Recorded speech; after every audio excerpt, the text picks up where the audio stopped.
Inilah alasan kok bisa anak kecil sudah kena diabetes. Selama ini banyak yang mengira diabetes hanya menyerang orang dewasa dan lansia. Faktanya banyak kita lihat di media sosial atau lingkungan sekitar, anak kecil di bawah 13 tahun bahkan masih SD sekalipun sudah divonis terkena diabetes. Tak tanggung-tanggung, gula darahnya sampai 300 mg per dl. Sebagai orang tua, tentu hati seakan hancur berkeping-keping melihat si buah hati sudah menderita penyakit gula sejak kecil.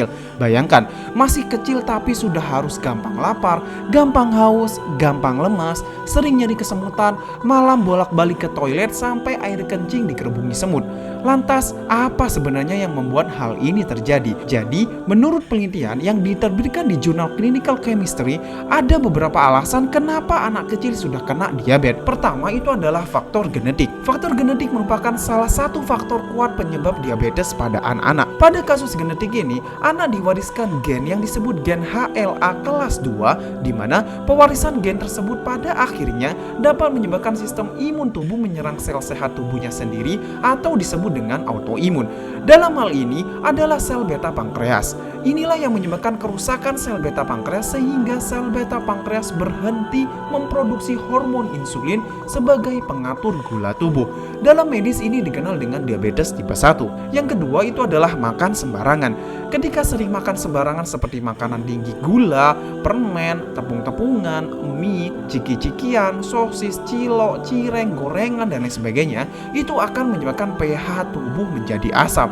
Dimana ketika pH tubuh terlalu asam, maka pengambilan nutrisi dari darah ke dalam sel akan terganggu, yang akan menyebabkan kerusakan sel termasuk sel beta pankreas maupun sel reseptornya.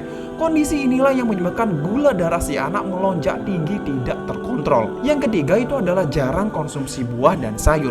Selain si anak sering makan sembarangan, di sisi lain ketika si anak jarang makan buah dan sayur, hal ini menyebabkan tubuh susah untuk melakukan peremajaan atau regenerasi sel yang sudah rusak.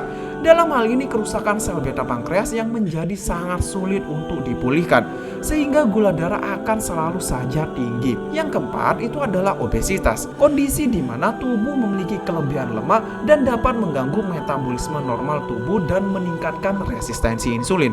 Bahkan lemak tambahan dalam tubuh dapat menyebabkan peradangan kronis yang juga dapat mempengaruhi cara tubuh menggunakan insulin dan mengontrol gula darah. Oleh karenanya, ayah dan bunda, coba kita introspeksi diri. Apakah sudah mewarisi hal-hal baik kepada si anak?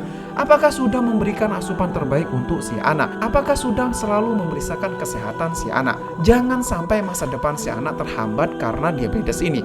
Seperti diketahui, diabetes kalau komplikasi itu bisa kemana-mana. Artinya bisa menyerang organ penting tubuh lainnya seperti jantung, ginjal, dan lain-lain. Semoga kita semua terhindar dari penyakit diabetes ini, dan yang sedang dalam pemulihan semoga selalu diberkahkan kesehatan dan kesembuhan. Amin, amin, Allahumma amin. Semoga bermanfaat dan yuk hidup sehat. Semangat!